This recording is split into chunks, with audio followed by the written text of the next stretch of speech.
Allez, c'est parti. Aujourd'hui, je vous propose de découvrir ce produit de la marque Somicon. C'est le modèle SD 1200 et c'est un scanner qui va vous permettre de numériser différents types de documents, à commencer ici par les négatifs de photos. Je mets les doigts dessus, c'est pas bien du tout, mais aussi ici des diapositives et aussi même des images d'un film Super 8. Alors, l'appareil n'est pas très compliqué à utiliser, mais c'est vrai qu'il y a une multitude ici d'accessoires qui sont fournis avec.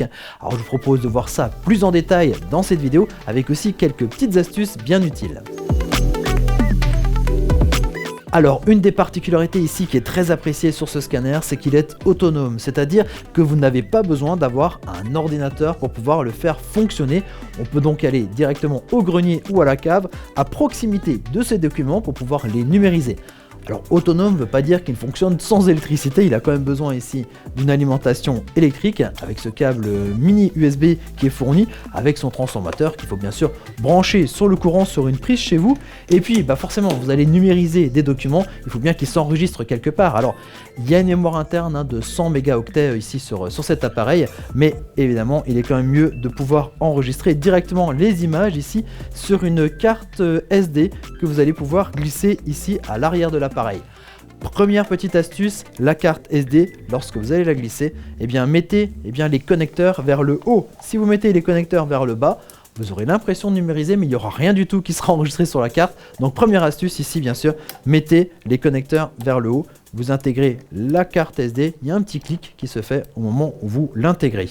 Alors une fois que vous avez alimenté votre appareil, que votre carte SD est dans le scanner, vous allez pouvoir donc allumer l'appareil ici avec ce bouton et vous allez tout de suite pouvoir profiter d'un des autres avantages de ce produit, c'est la taille de son écran, un écran de 5 pouces. Alors c'est bien ici pour naviguer sur les menus, c'est pratique bien sûr, mais ça va surtout être beaucoup plus confortable pour la suite lorsqu'il va falloir numériser nos films. On va voir plein de petits détails. Alors on a ici les différents menus. Je vous propose de faire un petit tour des menus. D'emblée, quand vous allez allumer, vous allez tomber sur la partie mode de capture, c'est vraiment la partie numérisation. Mais quand on va un petit peu plus loin, on voit qu'il y a la possibilité de lire les images qui sont sur la carte SD ou qui sont dans la mémoire interne. Il y a la possibilité de formater la carte SD. Il faut un formatage particulier en FAT32, donc si vous avez une carte neuve, il sera peut-être nécessaire de la formater au départ. De toute façon, l'appareil vous le demandera effectivement si la carte n'est pas au bon format. Il y a la possibilité ici de brancher cet appareil en USB sur l'ordinateur. Je sais, je vous avais dit que c'était pas nécessaire d'avoir un ordinateur, mais il y a quand même la possibilité de le brancher à un ordinateur si vous souhaitez évidemment tout de suite travailler avec l'ordinateur. La possibilité de changer les langues, ça peut être pratique. Ici, on va le voir plus en détail après, mais on va pouvoir changer le type de film. C'est pas tout à fait le même type de numérisation entre la diapositive et le négatif. On sait bien qu'il y a quelques réglages quand même à faire. Ensuite, la possibilité de changer la résolution de l'image. Et voilà, on a déjà fait le tour, on retourne au mode de capture. Maintenant, je vous propose de passer aux exercices pratiques. Et la première chose qu'on va numériser, allez, au hasard, ça va être des diapositives. Et là encore, il y a des modes un peu différents. Alors pour numériser des diapositives, la première chose à faire, on retourne sur notre menu et on va donc aller dans la partie ici type de film. On valide, ok. Et on va sélectionner ici diapositive. On valide, ok. Alors il va, au moment où on valide, nous poser la question si on veut du format Super 8, du 110, du 126 ou du 135. Le format de base pour scanner des diapositives, ça va être le 135. Alors le 126, 110 et Super 8, on va en reparler tout à l'heure. Évidemment, c'est sur les différents types de formats. Il y a la possibilité, si vous le souhaitez, d'utiliser ces formats. On peut un petit peu arranger les choses un petit peu à notre sauce en mettant par exemple 110 ou 128. En fait, ça va cropper l'image, c'est-à-dire que ça va faire un zoom dans votre diapositive. Maintenant, si vous voulez la totalité de votre diapositive pour optimiser votre numérisation d'image, je vous conseille de rester en 135. On valide, ok. Pour mettre des diapositives ici dans cet appareil, il y a deux modes assez sympas. Le premier ici, c'est ce passe-vue là, cette réglette. Alors je vais vous l'ouvrir pour qu'on puisse voir un petit peu à l'intérieur. Et on voit ici qu'on va donc pouvoir positionner 4 diapositives ici sur ce passe-vue. Vous l'avez compris, après on referme et on a ici la petite flèche qui nous dit qu'il faut passer les vues dans ce sens là. Voilà, je passe par ici et on va tout de suite voir ici au niveau de l'écran, clac, notre image qui apparaît. Alors Une fois que l'image apparaît ici sur l'écran, il y a la possibilité de faire des basculements. Vous voyez, on passe en mode miroir, simplement en appuyant sur ce bouton miroir ici. Une fois que j'ai mon image, eh ben, il suffit de la numériser. Là, il n'y a pas plus simple. On appuie ici sur le petit bouton qui représente ici un appareil photo. Et quand on met le clic, alors là, vous avez vu, il y a le petit cercle qui dit que c'est en train de numériser. Il faut moins de 5 secondes pour numériser une image. C'est très rapide. Alors ici, avec ce passe-vue, tac, je passe à la suivante. Et je peux ainsi, comme ça, numériser rapidement une série de 4 diapositives. Là, j'en ai mis une de diapositives où il n'y a pas d'image.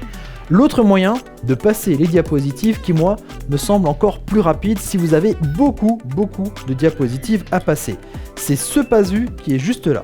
Ce passe-vue, regardez, il suffit de le glisser là, sans mettre de diapositive à l'intérieur. Alors bien sûr, là, il ne se passe rien, mais vous allez pouvoir comme ça glisser ensuite des diapositives une à une. Alors, je glisse la première, on ne voit rien, tout va bien. Il suffit de glisser une diapositive encore à la suite. Et là, sur l'écran, on voit qu'elle arrive. Voilà, je vais pouvoir lancer la numérisation de cette image. Les moins de 5 secondes qu'il faut, eh bien, c'est juste le temps de reprendre une autre diapositive, de la glisser, et vous voyez, ainsi de suite, on peut pousser comme ça la suivante. J'ai fait mon cadre, tac, je numérise, et ainsi de suite. Voilà, on va pouvoir donc passer nos diapositives une à une. Alors vous voyez que ça devient très rapide, surtout si vous avez des grandes séries, on va pouvoir passer les images comme ça, les unes après les autres, et elles retombent de l'autre côté. C'est du travail à la chaîne. Allez, deuxième exercice, on va passer ici au scan d'un négatif de photo. Alors bien sûr, on allume de nouveau l'appareil. Là par contre, on va devoir changer au niveau du menu, le mode. Ici le type de film, je resélectionne ici le type de film, je passe au mode donc négatif, je valide, ok. On me pose de nouveau la question, effectivement, si je vais être en 110, 126, 135, même principe que pour les diapositives. Si vous voulez la pleine image, il faut rester en 135. Si vous voulez réduire, cropper au sein de l'image, prendre que des détails au cœur de l'image, vous pouvez passer à 126 ou 110, mais ça va surtout être utile par la suite au niveau du scan d'autres types de films. Alors ici, sur du film classique, vraiment le négatif de photo, on va rester en 135. Donc je valide, ok. On a ici de nouveau notre image noire, pas de souci. Je reviens dans mon menu, juste pour qu'on puisse voir ensemble une autre partie ici, un autre réglage possible, c'est la possibilité de régler au niveau de la résolution. Ici, ce scanner permet donc de scanner à 14 mégapixels, ce qui est déjà pas mal. En passant en 22, c'est ce qu'on appelle de l'image interpolée, c'est-à-dire que des pixels vont être inventés, vont être créés en faisant de la proximité d'image. Alors on gagne en résolution, on peut gagner aussi en qualité d'image, mais c'est vrai que le scanner ici est un 14 millions de pixels. Alors évidemment, quand on va passer après sur du scan de Super 8, la résolution sera réduite, parce qu'on sera plutôt aux ordres de 6 millions de pixels.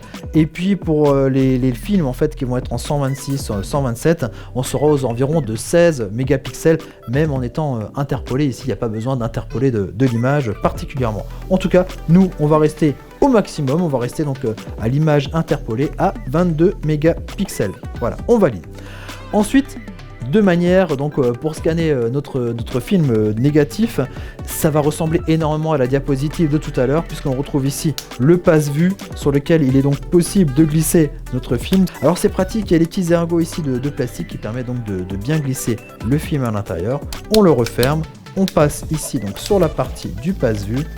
Et voilà. Ah, bah vous voyez, bon exemple. Et ici donc mon texte qui est à l'envers, l'exemple dont on parlait tout à l'heure. Alors ici, je vais devoir faire un basculement vertical. Ici, un mode vertical. Vous voyez, pas besoin de sortir le film, de le mettre dans le bon sens et tout ça. On sort très bien ici avec ce système-là. Allez, je numérise ici mon film négatif. On va donc pouvoir passer les images les unes après les autres pour pouvoir les numériser. Premier mode. Et bien sûr, vous vous doutez bien, il y a un deuxième mode qui est encore plus rapide. Le même principe, on va utiliser ici ce passe-vue qui est là et on va le glisser à l'intérieur. Il y a un petit peu sur la même idée donc qu'on avait avec nos diapositives. Je vais prendre ici le film et je vais le glisser ici par l'ouverture. Et on va avancer tout doucement. Et voilà, et on retrouve ici notre image qui apparaît. Je scanne. Voilà, quelques secondes, je passe à l'image suivante. Et je scanne, ainsi de suite.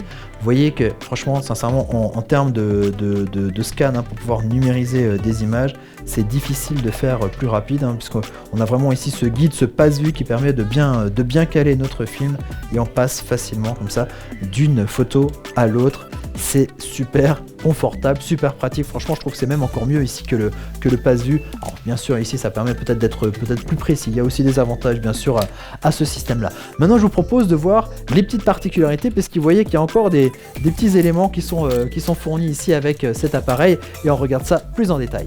Alors, dans les accessoires supplémentaires qu'on retrouve ici avec ce scanner, il y a quand même des choses un peu particulières. Il y a ici déjà cette petite baguette. C'est pas une baguette magique, mais c'est une baguette qui va vous permettre d'enlever les petites poussières qu'il y a sur les films. Alors là, je l'ai fait sur des diapositives, ça marche aussi pas mal du tout, mais c'est vrai que sur les films, en plus, si quelqu'un les prend avec les doigts comme moi, ici il y a un petit patin qui est tout doux, qui permet donc de récupérer les saletés qu'on peut avoir sur les films. Alors c'est vrai qu'on n'est pas obligé de le faire systématiquement pour chaque film, mais c'est vrai qu'avec cet écran géant, vous risquez de voir des endroits où il y a des poussières peut-être un peu trop importantes, donc on va ressortir le film, passer un petit coup de ce tampon, et ça va régler le problème. Ensuite, il y a ici ces petits traîneaux, ces petits patins un peu étranges. On voit dessus des inscriptions. Ici, sur le plus petit d'entre les trois, il y a marqué Super 8, film insert. Vous avez compris, c'est pour passer les films Super 8. Ici, un parti où il y a marqué 110. Et ici, l'autre où il y a marqué 110, mais normalement, il devrait y avoir noté 160. Eh bien, ce sont pour des largeurs de films un peu particulières. Alors, soit des films de cinéma, soit des films, effectivement, de caméra amateur. Alors, le 110 et le 160, alors j'ai pas de film pour vous faire la démonstration, hein, pour faire passer des choses à l'intérieur, mais le principe est exactement le même que pour le Super 8, ça ils sont un peu plus larges. D'ailleurs, si vous avez des films de ce type-là, moi je suis assez curieux de voir ce que ça donne. N'hésitez pas à nous en envoyer un, on va vous le numériser, juste pour voir effectivement l'effet que ça rend au niveau de la taille de ces pellicules, de ces films. Alors ensuite, il y a donc ce petit patin. Alors, vous allez voir, selon le type ici là d'adaptateur finalement, eh bien on va pouvoir le glisser de différentes manières ici dans notre passe-vue. Alors le film est tout petit, le film Super 8. On voit ici au niveau de notre passe-vue des petits ergots de plastique qui nous permettent de guider le film pour pas qu'il s'entortille de trop. Voilà, j'ai un petit peu avancé le film. On referme maintenant notre passe-vue et on va... Allez, on remet un petit peu vers là et on va le glisser dans notre scanner. Je suis curieux de voir ce que ça donne. Pour l'instant, ça donne absolument rien puisque j'ai pas configuré ici notre scanner. On va retourner dans le menu. On va passer donc dans type de film. Je valide. Donc on est plutôt ici sur le même principe qu'une diapositive. Donc il nous faut de l'éclairage. Et là, on arrive de nouveau à notre réglage 135, 126, 110 et Super 8. Donc là, je sélectionne Super 8. Et là, on a notre image qui apparaît. Voilà. Alors, on le positionne. Alors, ce qui est assez surprenant, vous allez voir, c'est que forcément, c'est un film. Donc, on va pouvoir déplacer d'une image à l'autre. Tac. Allez, j'ai une image qui est correcte ici. Je scanne. Je vais pas passer tout le film comme ça. Alors vous l'avez bien compris ici, pour scanner une image de Super 8, c'est image par image. Il ne s'agit pas de scanner l'ensemble du film, on ne va pas retrouver l'animation. Si vous avez beaucoup de patience, vous pouvez retrouver cette animation, puisqu'en faisant image par image, vous allez donc avoir une collection de photos. Il faut ensuite passer par un logiciel qui va donc compiler ces photos pour en sortir un film, et vous pouvez comme ça ainsi avoir votre film. Mais l'idée de ce scanner ici, c'est pas de scanner tout un film, c'est de reprendre des images qui se trouvaient en fait, si vous voulez, comme une capture d'écran finalement d'une de ces bobines avec les différentes images qu'on trouve à l'intérieur. Voilà pour notre test au Super 8. Voilà, on va un peu plus loin. Allez, effectivement, c'est vrai que pour une animation, il faut quand même tirer pas mal de bandes de l'autre côté pour pouvoir avoir l'ensemble du film et pouvoir choisir ses images. Voilà notre test avec les diapositives, avec le négatif de photo, avec le film. Vous voyez que cet appareil est super pratique et donc il va vous permettre donc de numériser, redonner une seconde vie à vos anciens documents. Je referme, je ressors ici mon film Super 8. Vous vous rappelez, un appareil donc autonome. Je vais l'éteindre, tac, voilà, il s'éteint, je le débranche. Allez, je prends ma carte SD, je vais donc maintenant pouvoir partager mes documents, mes images sur internet ou les archiver sur un disque dur dans mon ordinateur. Alors quand on parle de partage, je repense encore à une autre fonctionnalité qu'il y a aussi sur cet appareil. Il y a ici une sortie HDMI qui va vous permettre de regarder ces images directement sur un téléviseur équipé d'un port HDMI. Voilà, moi je vous dis à très bientôt pour découvrir comme ce scanner d'images, films, diapositives et d'autres produits techno. Allez, ciao ciao.